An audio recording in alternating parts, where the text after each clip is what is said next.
I told you I do a lot of listening to and watching other videos of the great motivational speaker, Mr. Les Brown. One of his famous taglines, a thing that he frequently ends his videos with, is the saying, "It's not over until I win."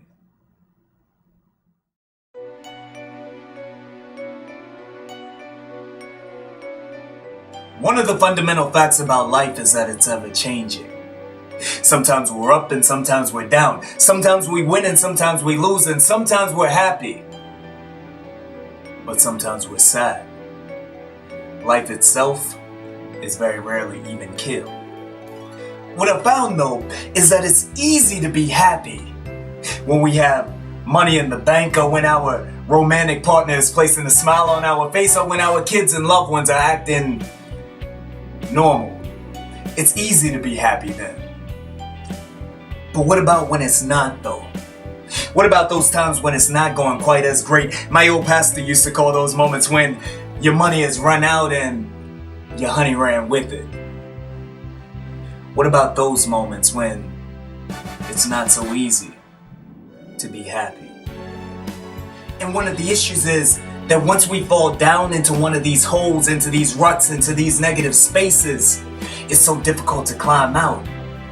And the largest thing with that is because we begin sending ourselves these constant self-destructive messages. I read somewhere that 87% of our talk is self-negative. We spend far too many of our days saying no to our abilities, saying no to the things that we want, saying no to the life that we want to live, as opposed to saying yes. My mother once told me that the human mind is much like a garden. You see, because weeds can grow anywhere and at any time without very much effort or energy needed on your part at all.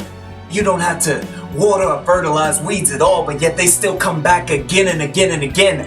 Weeds will even grow through the cracks in the concrete. And such is our own minds when it comes to negative thoughts. See, they can grow and multiply with very little effort or energy at all on our behalf.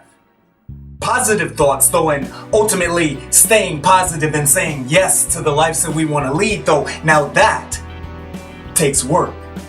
It's like nurturing a rose plant or growing an orchid. We must mind our steps daily. We have to constantly give the right attention, and if we do, then we can grow a beautiful garden indeed. We are who we tell ourselves we are, and we can do what it is that we believe we can do. Many of us go through life wondering why we stay down, why we can't seem to catch a break, and why life seems to be constantly picking on us. You know it. You've seen it. You got that friend that's always on Facebook or Twitter complaining about what they did to me. And I'm telling you, don't be like them. Don't be like that friend. Don't be out there constantly recycling negativity, because not only is it not doing any good for you or anybody else, but here's what's happening out there in the Facebook audience.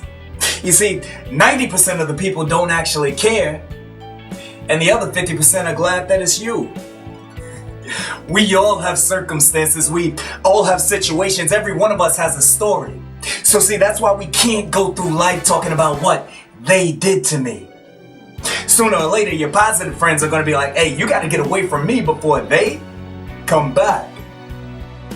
We can't keep doing it. We can't keep saying no to ourselves. We can't keep building our own personal jails. We can't keep digging our own graves.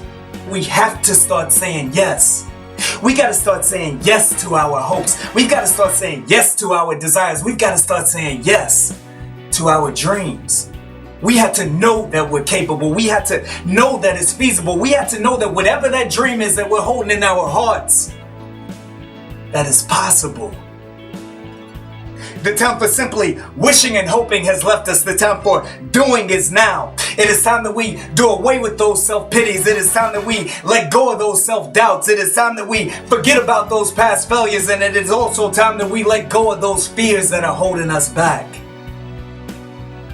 It's time that we let go of that pain and let go of that hurt and that anger. It's time that we let go of all the things that distract us, all the things that take us off of our path, all of the things that prevent us from being the person that we want to be. If you still have that dream, if you still have that desire to get on the path towards happiness, but you haven't done it yet, now is the time you take your first step. Now is the time you say to yourself, it's not over until I win. Am I making you proud, Pop?